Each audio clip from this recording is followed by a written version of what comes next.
अस्सलाम वालेकुम। मैं प्रोफ़ेसर डॉक्टर मोहम्मद अली तिरमिज़ी हूँ, प्रोफ़ेसर ऑफ ENT फैसलाबाद। आज हम नाक से नक्सीर फूटने पर बात करेंगे, तो वीडियो का आगाज़ करते हैं। नाक से नक्सीर फूटना ये क्या है?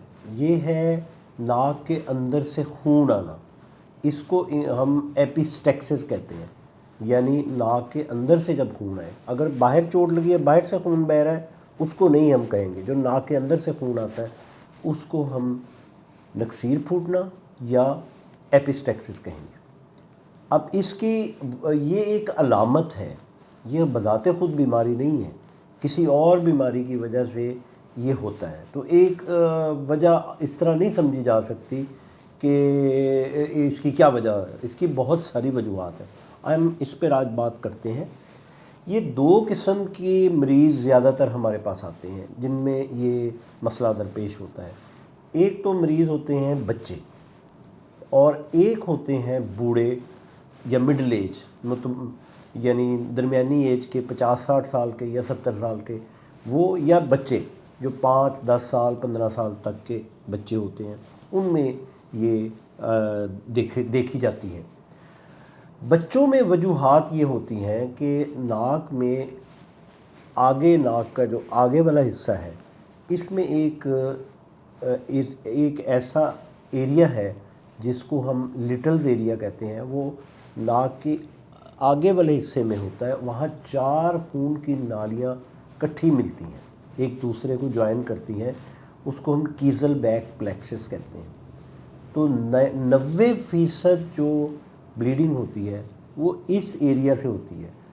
और इसमें सबसे बड़ी बच्चों में वजूहात ये है कि अगर बच्चा जो है उसको ये आदत है कि वो बार बार अपने नाक को खुजाए जाता है, तो फिर वो आहिस्ता आहिस्ता वो जो खून की नाली उसके ऊपर से जो ही ज़ख़म आएगा तो ब्लीडिंग शुरू हो जाती है। बच्चों में ये भी होता है कि कई दफ़ा फॉरेन बॉडी, यानी बच्चे ने कोई नाक में चीज़ डाली हुई है, तो वो उस साइड से खून आलूद रेशा आएगा और वो ठीक नहीं होगा जब तक कि वो फॉरेन बॉडी नहीं निकाली जाएगी। चोट लगने से, बच्चा गिरा, चोट लगी, तो उससे अंदर की खून की कोई नाली फट गई तो उससे भी ब्लीडिंग हो सकती है। और इसके अलावा कोई रसौली भी ऐसी होती हैं जो सिर्फ बच्चों में होती हैं, वो भी हो सकती हैं। और इन्फेक्शन, यानी इन्फेक्शन का मतलब है कि कोई बैक्टीरिया या वायरस अगर वो अंदर एंटर हो और उसकी वजह से वो वहाँ इन्फेक्शन वहाँ हो जाए, तो उससे भी खून की नालियाँ फूल जाती हैं और ब्लीडिंग शुरू हो जाती है। दूसरे किस्म के मरीज़ हैं जो कि ओल्ड एज होते हैं, उनमें भी लिटल एरिया से भी ब्लीडिंग हो सकती है, इसी एरिया से, इसी प्लेक्सस से ब्लीडिंग हो सकती है।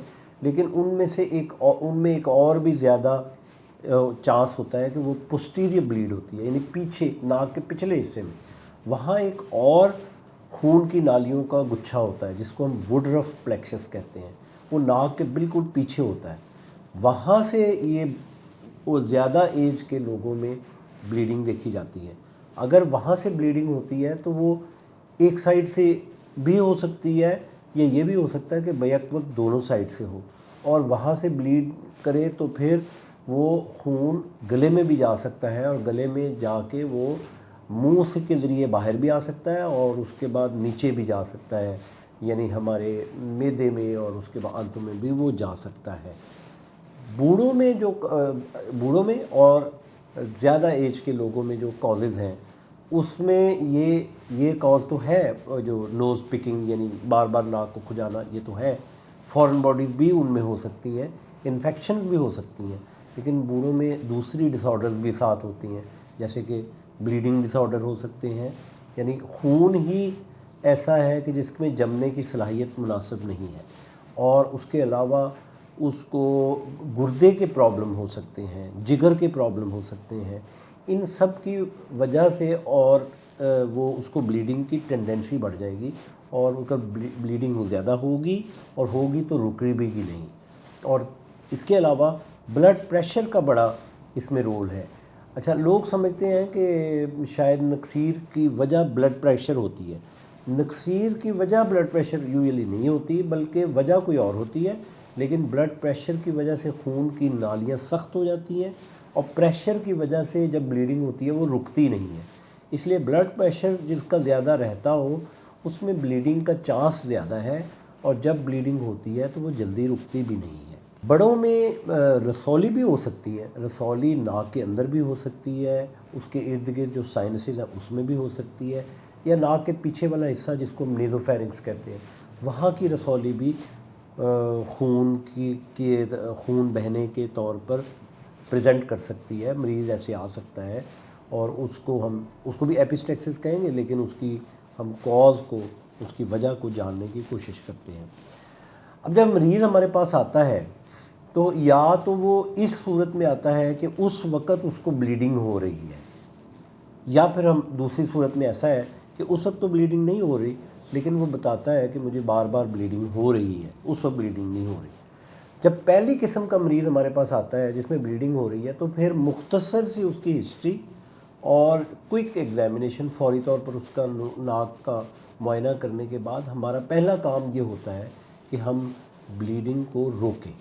اس میں سب سے پہلا جو مینوور جو آپ گھر پہ بھی کر سکتے ہیں، کیونکہ 90% جو بلیڈنگ ہے وہ ناک کے آگے والے حصے سے ہو رہی ہوتی ہے، تو اگر آپ ناک کو اس طرح کر کے پکڑ لیں، پریشر دیں، تو بلیڈنگ جو ہے وہ وقتی طور پر رک جائے گی. پریشر سے ہر بلیڈنگ رک جاتی ہے.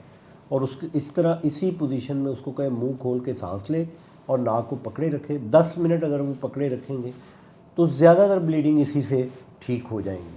اگر پھر بھی بلیڈنگ ہو رہی ہو تو پھر ہم اس کو دیکھتے ہیں، اور اگر وہاں سے سامنے سے کوئی پوائنٹ نظر آ رہا ہے، یعنی بلیڈنگ ہمیں وہ خون کی نالی نظر آ رہی ہے جہاں سے بلیڈنگ ہو رہی ہے، تو پھر ہم اس کو سن کر کے کاٹری بھی کر سکتے ہیں.